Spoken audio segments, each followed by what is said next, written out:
ቤዛ ክፍል 7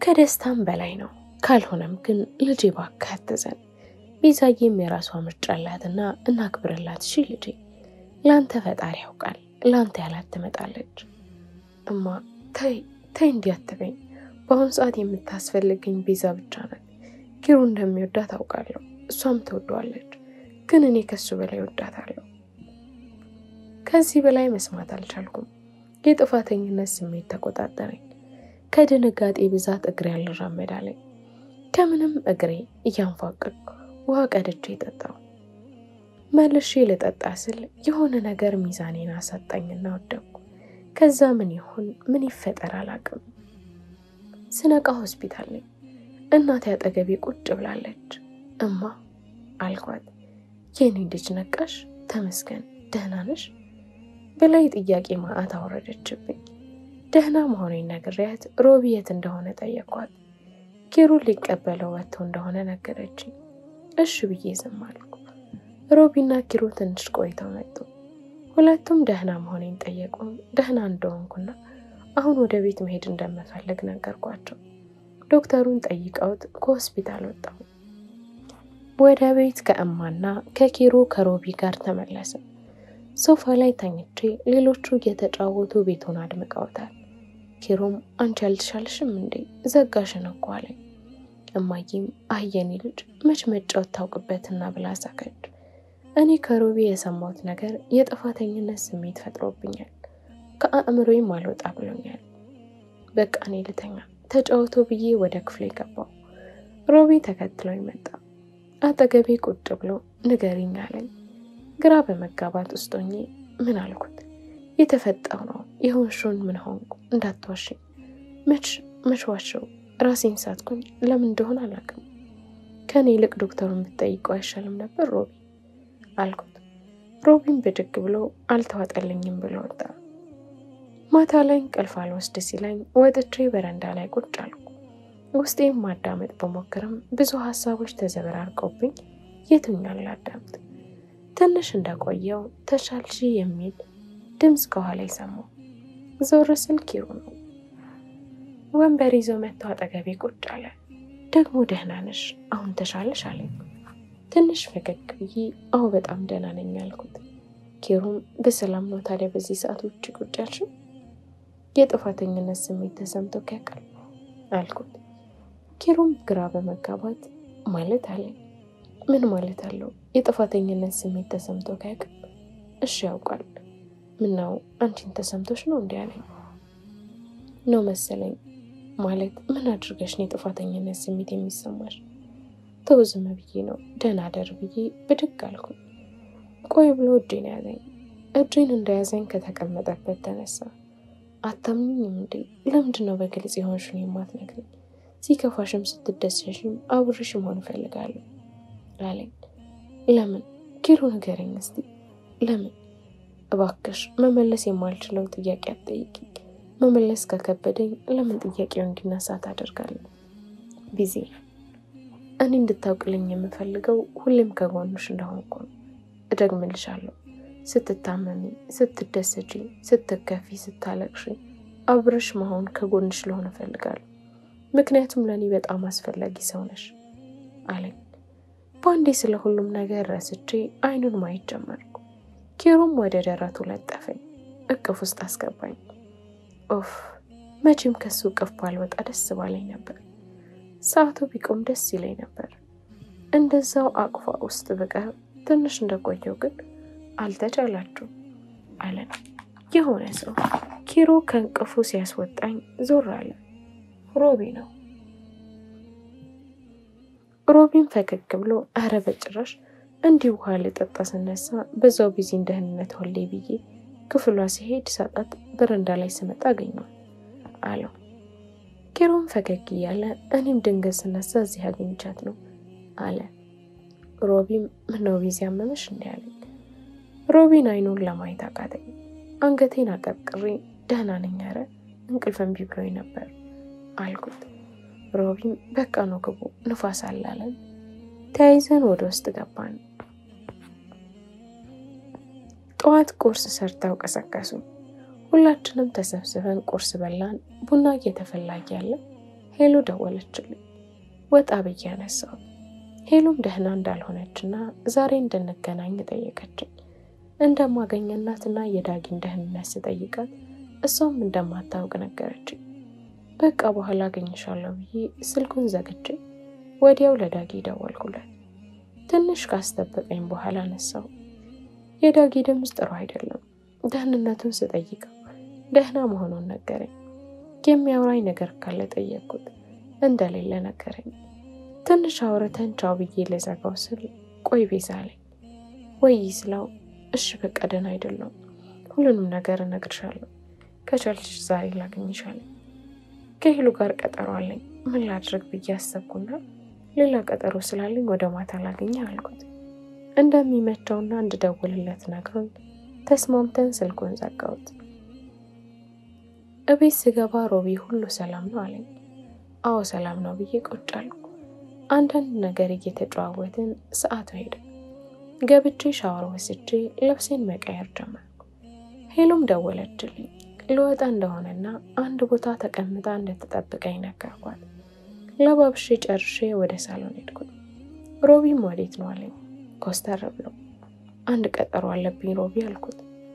ኪሩም ቀበል አድርጎ ከሆስፒታል ከመውጣትሽ በሰላም ነው አለኝ።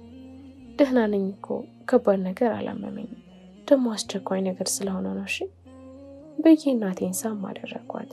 እናቴም ኧረ ተይ አንቺ ልጅ አለችኝ። ቶሎ መለሳለሁ እሺ ማልኳት። ሮቢ ከተቀመጠበት ተነስቶ ምንም ክርክር አልፈለገም። አልፈሽ ቁጭ በይ ሰበብ አትሆንብኝ አለ። ሲጀምር የምን ቀጠሮ ነው አለኝ። ሮቢ መቅረት አልችልም። ቤዛ ትጨቃጨቂ፣ አርፈሽ ቁጭ በይ። እራት ቀልድ በናት ደህና ዋሉ ብዬ ልወጣ ስል ላንቺ አይደል እንደምናገረው ብሎ ጮኸብኝ። ድንገት ብዬ ሮቢ ደህና ነኝ እኮ አልኩት። ኪሩም በቃ ግቢ አንቺ አለኝ። እንዴ መሄድ አለብኝ። ሮቢም በስንት መከራ ሳምኜው እንደማለመሽ ነግሬው ወጣ። ቀጥታ ወደ ሄሎ ሄድኩ።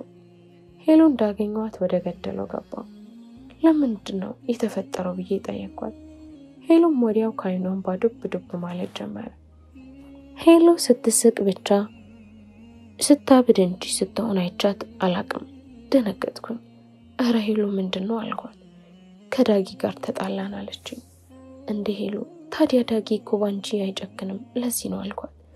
ስቅስቅ እያለች አይ ባሁኑ እንደሌላው ቀን አይደለም፣ ዳጊን ከልጅነቴ ጀምሮ በስሜቱ ሲጫወት ነው የኖርኩት። እሱ ግን ያለማቋረጥ ታክሶኛል። አሁን በቅቶታል፣ ለይኝም አልፈልግም። ቆይ ሄሎ የተፈጠረውን በስርዓት ንገሪኝ አልኳት። ቤዚ ምን መሰለሽ ዳጊኔ እንደ እህት ወይም እንደ ጓደኛው እንደማየኝ አውቃለሁ ማለት አልኳት። ማለቴ ለኔ የተለየ ስሜት እንዳለው አውቃለሁ፣ ከልቡ እንደሚያፈቅረኝ በደንብ አድርጌ ያውቃለሁ አለችኝ። ምንሽ ነው ያወቅሽው አልኳት። ሄሎም አንገቷን እንዳቀረቀረች ድሮ ነው አብረን ሃይስኩል እየተማርን ለጓደኛው ሲያወራን የሰማው። ታውቂያለሽ ዳጊ እንደዚህ ያስበኛል ብዬ አስቤ አላቅም ነበር አለችኝ። እሺ ታዲያ እንደሚወድሽ ካወቅሽ በኋላ ምን አደረግሽ አልኳት። ሄሎም ወይ ቤዚ እሱ አይደል እስካሁን የሚቆጭ ያኔ ዳጊን የሚወድ ሴቶች ብዙ ነበሩ ማለት አለ አይደል።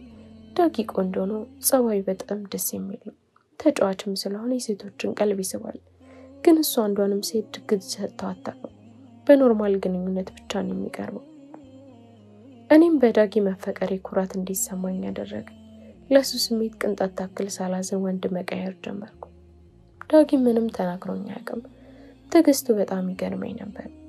ግን ደግሞ አንዳንዴ ጆሮዬን እጠራጠራለሁ። ዳጊ አይወደኝ ይሆን እንዴ? ስለሌላ ሴት እያወራ ሰምቼ ይሆን እላለሁ። ይህ ጥርጣሬ መጣብኝ። ደግሞ አንድም ቀን የቅናት ስሜት አይቼበት አላውቅም። ያፈቀረ ሰው ደግሞ ይቀናል። እንዴት አይቀናም? አሬ ይቀናል አለችኝ ቀጥ በሚል አስተያየት እያየዋል። ከዛም ሄኖክን አወቅኩት፣ አፈቀርኩት። የሚወደኝ ዳግም እያለ ሄኖክን አፈቀርኩት። ታምኛለሽ? አሁንም ዳጊ ካጠገቤ አራቀም። ከሄኖክ ባለኝ ነገር ትክክል ነው ብዬ ማሰበው እንዳደርግ ነበር የሚነግረኝ። ይህን እያየሁ እንኳን ለዳጊ አላሰብኩም። በሄኖክ ፍቅር እፍ አልኩኝ። በመሃል ግን ከሄኖክ ጋር ተለያየን። በዛ ጊዜም ግን ዳጊ አብሮኝ ነበር። ከሄኖክ ጋር እንደ እሳትና ጭድ ነው የሆኑት። በእኔ ጥፋት ነው። ሄኖክ እኔን አያፈቅረኝም፣ ግን እልህኛ ስለሆነ ዳጊ እኔን እንደሚያፈቅረኝ ሄኖክ ያውቃል። ስለዚህ ሁሌ ዳጊን በአሽሙር በእኔ ሊያናድደው ይሞክራል። ቆይ እሺ ሄሎ፣ ታዲያ አሁን ለምንድነው ከዳጊ ጋር የተጣላችሁ? ባለፈው ዳጊና ሄኖክ የተጣሉ ሰዓት ዳጊን ተከትዬ ወጥቼ አልነበር? አዎ አልኳት። የዛን ሰዓት ብዙ ነገር ተባባል። እንደለመደብኝ ዳጊን ለማውቀስ ሞከርኩ። በአሁኑ ግን ዳጊ ሌላ ሰው ሆነ። ከዛ ይባስ ብሎ እንደሚያፈቅረኝ ከድሮ ጀምሮ እንደማውቅ አምልጦኝ ነገርኩት። ባለማመን ውስጥ ሆኖ ያ ሁሉ ጊዜ ስቃይን እያየሽ ስትስናኝ ነበር ምናምን ብሎ ደግሜ ያጠገቡ እንዳልደርስ ነግሮኝ ጥሎኝ ሄደ። በነጋታው ቤት ሄድኩ። በስርዓት ቁጭ ብዬ ለማውራት ሞከርኩ፣ ግን ሊሰማኝ ፈቃደኛ አልሆነም። አንድም ቀን የቅናት ስሜት አይቼበት ስለማላቅ በፍቅሩ ስለተጠራጠርኩ ዝም እንዳልኩ ነገርኩት። እያንዳንዱ ቀን ውስጡ እየተቃጠለና እየታመመ እንደሆነ ነገረኝ።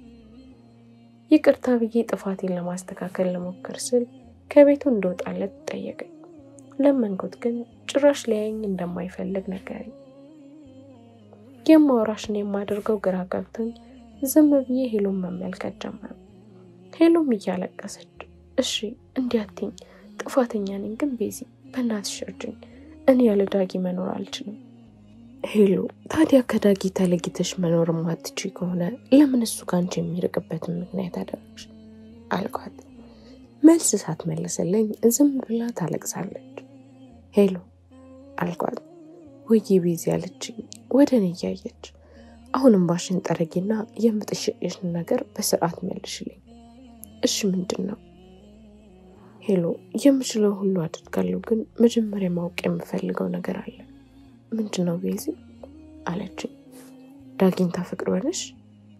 አንገቷን አቀረቀረች። ቀና በይና ንገሪኝ ሄሉ። አዎ ፍቅሯለሁ፣ በጣም ወደዋለሁ አለችኝ። በጣም ጥሩ። ስለዚህ አሁን አንቺና ዳጊ አንድ ላይ እንድትሆኑ ይቻላል እናድርጋለን አልኳት። ወየኔ ጓደኛ ምን ላድርግሽ? ላቀፈችኝ። ከሄሉ ጋር አንዳንድ ነገር እያወራን ሰናስበው 12 ሰዓት ሆነ። ዳጊን ስለቀጠርኩት ሄሉን ቀጠሮ እንዳለብኝ ነገርያት ተሰነባበትን። ከሄሉ እንደተለያየው ለዳጊ ደወልኩለት። እንዳነሳው አንቺ ጓደኛ እኔማ በቃ ቀጠሯችን ረስቻለሁ ብዬ ነበር አለኝ። እኔም እንደረሳሁትና ወደሱ እየመጣው እንደሆነ የት እንደሆነ ጠየቅኩት። ዳጊም እዛው ባለሁበት አካባቢ ካፌ ውስጥ እንደጠበቀውና ያለሁበትን ጠይቀውኝ ስልኩን ዘጋሁት። እዛው ባለሁበት ደስ የሚል ካፌ ያገኘውና ገባው። በረንዳ ላይ ቁጭ አልኩ። ዳጊም ትንሽ አስጠብቆኝ መጣ። ሰላምታ ከሰጠኝ በኋላ ቁጭ አለ። ቤዚ የሆነ ነገር ነዘዛ ምሳል በላሁም። በዛው ራት ይሆነናል አለኝ። እየሳኩ እኔ ጋብዛለሁ ምን እንብላ አልኩት። የምንፈልገውን አዘን ራታችን እስከሚደርስ ማውራት ጀመርን። ስልኬ እንዳይረብሸኝ ሳይለንት አድርጌ ያስቀመጥኩት። ዳጊ የተፈጠረ ነገር አለ? ቅድም ስደውል ደህና አይደለሁም ብለህ ነበር አልኩት። ዳጊም የምጸት ፈገግ ብሎ ሄለንን ማፍቀሬን እስከቀጠልኩ ድረስ ሁሌም ችግር ውስጥ የሚያስከፋኝ ነገር አይጠፋም አለኝ። ማለት ዳጊ ቤዚ ታምኛለሽ? ይህን ሁሉ ዓመት ሄለን በእኔ ስሜት ስትጫወት ነበር። እንደማፈቅራት ድሮ ነው የምታውቀው። ግን አንድም ቀን እኔ ፊት ለፊት ለምታደርጋቸው ነገሮች ተጠንቀቃ አታውቅም። ይህችን ሴት ነው ያፈቀርኩት። ለኔ ስሜት ቅንጣት ታክል ግድ የሌላትን ሴት ከማፍቀር በላይ ምን ችግር አለ? ደህና መሆን የሚችለው ከሄሉ ስርቅ ብቻ ነው አለኝ። ዳጊ ወይ ያልኩት። ስማኝ አውቃለሁ ሄሉ እንዳጠፋች፣ ግን ደግሞ ጥፋቶቿ ሁሉ ይቅር እንድትል የሚያደርግ ምክንያት አለ። ምንድነው አለኝ። ፍቅር ነው ዳጊ። አንተ እሷን ማፍቀርህ እንደ ችግር ማየት የለብህም። እንደውም የሁለታችሁ ይቅርታ ቁልፍ ነው። ስለምታፈቅራት እንደ ሁሉም ይቅር ትላታለህ። እሷን ከጸጸት ታድናታለህ። ዳጊ እባክህ ከሄሉ ጋር በስርዓት ማውራት አለባችሁ። በንግግራችሁ ምክንያት በህይወታችሁ ብዙ የሚቀየር ነገር ሊኖር ይችላል አልኩት።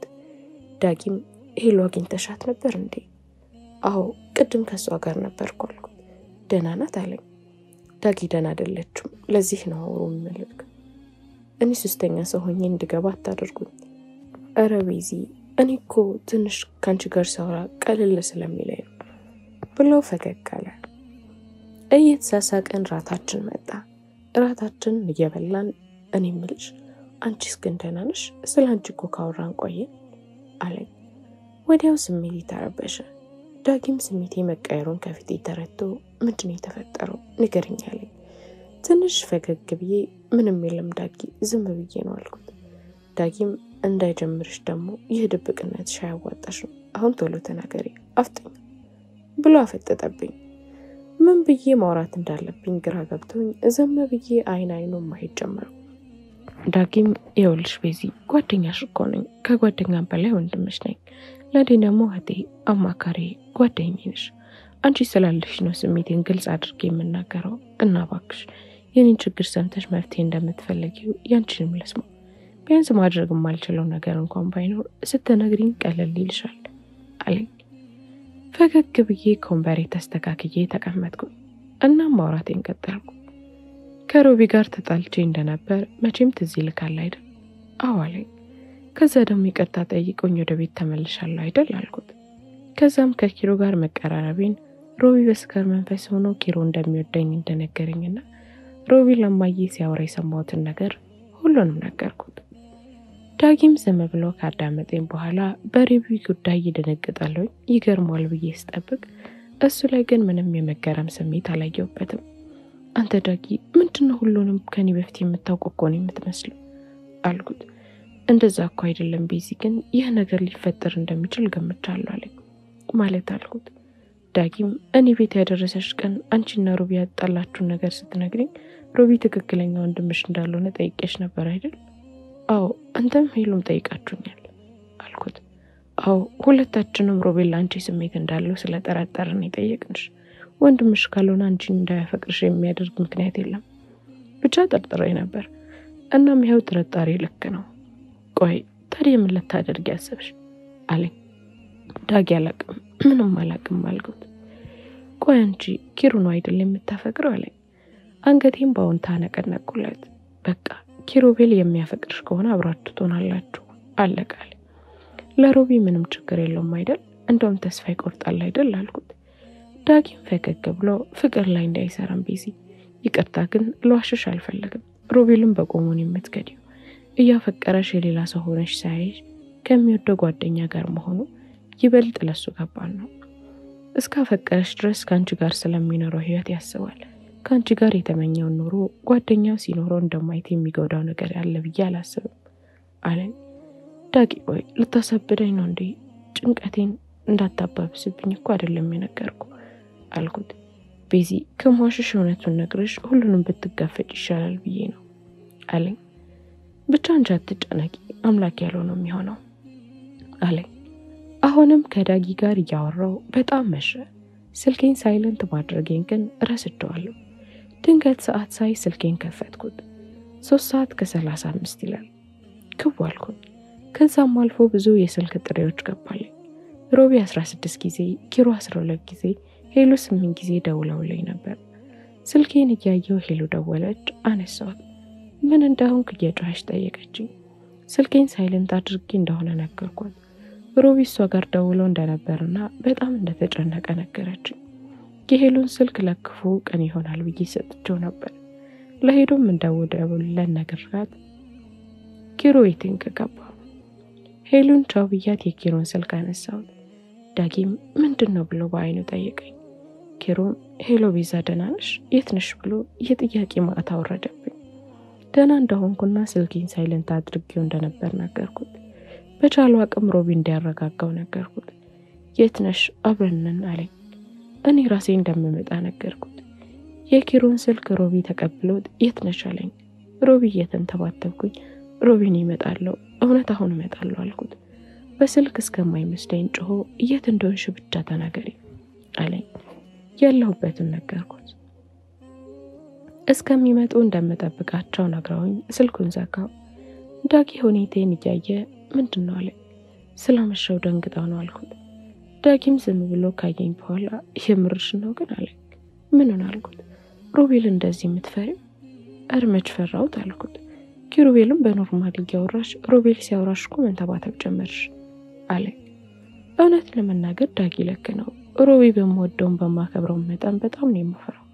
ሲናደድ አጠገቡ መገኘት እፈራለሁ። ትንሽ እንደቆየን ዳጊ አልኩት። በቃ አንተ ሂድ አልኩት። ያምሻል እንዴት ነው ትችሽ የሚሄደው? መሽቷል እኮ አለ። ይህ ቤት ቢያንስ እስከ 5 ሰዓት አንዘጋም፣ ችግር የለውም ሂድ ሮቢ፣ አንተን እዚህ ካየህ ይብስበታል አልኩት። አሁን ገባኝ ብሎ ፈገግ አለ። ምንድን ነው አልኩት። ያው በቀናት ተነሳስቶ እንዳይመታኝ ነው አይደል አለኝ። ሂድ ወደዛ ና ቻው በለኝ አሁን ብዬ ተነስቼ አቀፍኩት። ቻው ብሎኝ ዳጊም ሄደ። ዳጊ እንደታጠፈ እነ ሮቢ መጡ። ይመስለኛል ዳጊን አይተውታል። ሮቢ ወደ እኔ መጥቶ ነይ ተነሽ ብሎ እጄን ያዘኝ። ወደ መኪናው ገባን። ማናችንም ቃል ሳንተነፍስ ግማሽ መንገድ ተጓዘ። ኬሮም ቤዛ ከማን ጋር ነበርሽ አለኝ። ከጓደኛዬ ጋር ነበር ካልኩት። ወንድ ወይስ ሴት አለኝ። ዳጊን እንዳያዩት እርግጠኛ ስለሆንኩኝ ወንድ ብዬ ዝም አልኩት። እስከዚህ ሰዓት አለኝ። ዳጊ እኮ ነው ምን ችግር አለው አልኩት። ዳጊ አይደለም አለኝ። ኧረ ዳጊ ነው።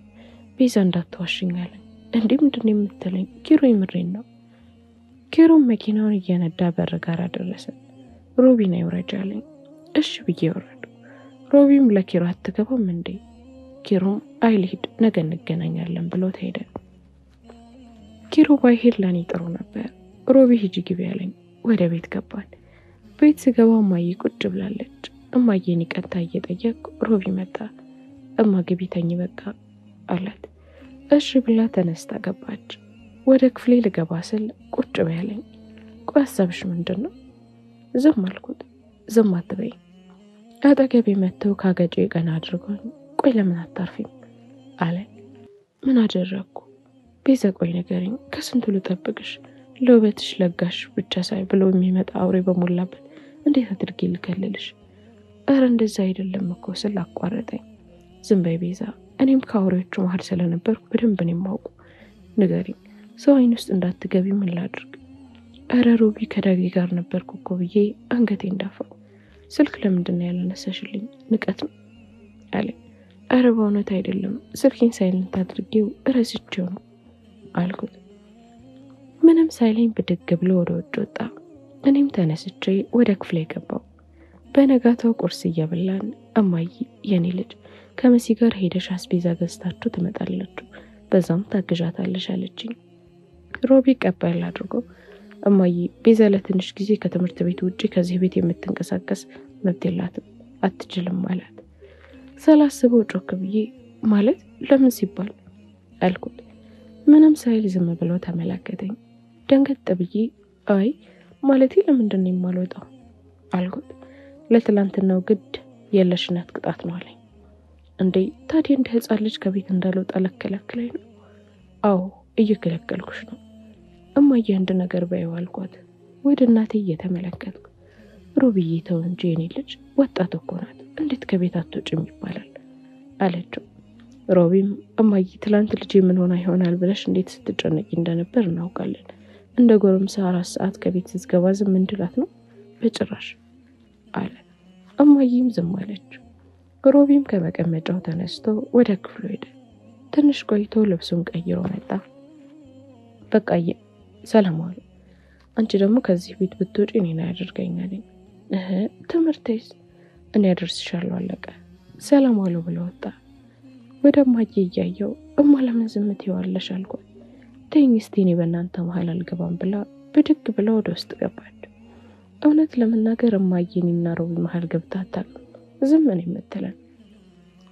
እቤት መዋል የምወድ ልጅ እቤት ስመጣ ሰላም የሚሰማኝ ልጅ አሁን እንዳልወጣ ስለተከለከልኩ ነው መሰለኝ አቅበጠበጠኝ። የማደርገው ግራ ገባኝ። ዝም ብዬ ፊልም እያየው ሄሎ ደወለችልኝ። ወጣም በልና ልጋብዝሽ አለችኝ። ቅጥል እያልኩ ከቤት እንዳልወጣ እንደተከለከልኩ ነገርኳት። ግራ ገብቷት ማለት ብላ ጠየቀችኝ። ስንገናኝ እንደምነግራት ስነግራት በቃ ቤት እመጣለሁ ሞቅ ሞቅ አድርገሽ ጠብቂኝ አለችኝ። ደስ ብሎኝ ቶሎ እንድትመጣ ነግሬያት ስልኩን ዘጋሁት። ሄሎ ከኔ ቤት ብዙም ስለማትርቅ ወዲያው ተነስቼ ቆንጆ ምግብ መስራት ጀመርኩ። እማዬም ለቅሶ ስላለባት ልትሄድ እንደሆነና መሲ ስለሌለች በሩን እንድቆልፍ ነገረችኝ። ሄሎ ስለምትመጣ እንዳትጨነቅ ነገርኳት። በቃ ነፃ ሆናችሁ አውሩ ሄድኩኝ አለችኝ። ሄሎም ቡና ቀራርቤ ምሳ ሰርቼ ጠበቅኳት። ሄሎ መጣ። ምሳ እየበላ ማውራት ጀመረ። ከዳጊ ጋር ስለወራነው ነገር ነገርኳት። ምሳችንን በልተን ጨርሰን መክሰስ ብንለው ይሻላል። እቃውን አነሳስቼ እኔ ቡና ስለማልጠጣ ለሄሉ ቡናን ቀድቼላት ወደ ወሬያችን ተመለስን። በሽ የኔ ዳጊ ጉዳይ ተይ እና ከቤት እንዳትወጪ የተከለከልሽበት ምክንያት ንገሪኝ አለችኝ። ሁሉንም ነገርኳት። በሳቅ ሞተች። ምን ያስብሻል? አይ እንዲሁ ነው፣ ግን እንደሚቆጣሽ ገምቻለሁ። እኔ ራሱ ደውሎ ሲያወራኝ እየተቆጣ ነበር አለችኝ። ትዝ ሲለኝ ለካ ስለ ሮቢ አልነገርኳትም። የሰማሁት ነገር አሁንም ባለማመን ነገርኳት። ሄሉም ድሮም ገምቻለሁ አለችኝ። ሄሉ ታውቂያለሽ፣ ለዳጊም ስነግረው እንዲህ ነበር ያለኝ። ቤዚ ለኔም ብሎኛል፣ የሮቢ ስሜት እንደዚህ ሊሆን እንደሚችል እርግጠኛ ነበር አለችኝ። እና ግን ጓደኛዬ ምን ልታደርጊ ነው? ምንም፣ እኔ ከኪሩ ውጭ ማንንም ማፍቀር አልችልም ብዬ ወደ በሩ ዞር ስል ሮቢ ቆመ። ክፍል 8 ይቀጥላል። ላይክ፣ ሼር፣ ሰብስክራይብ በማድረግ ቤተሰብ ይሁኑ።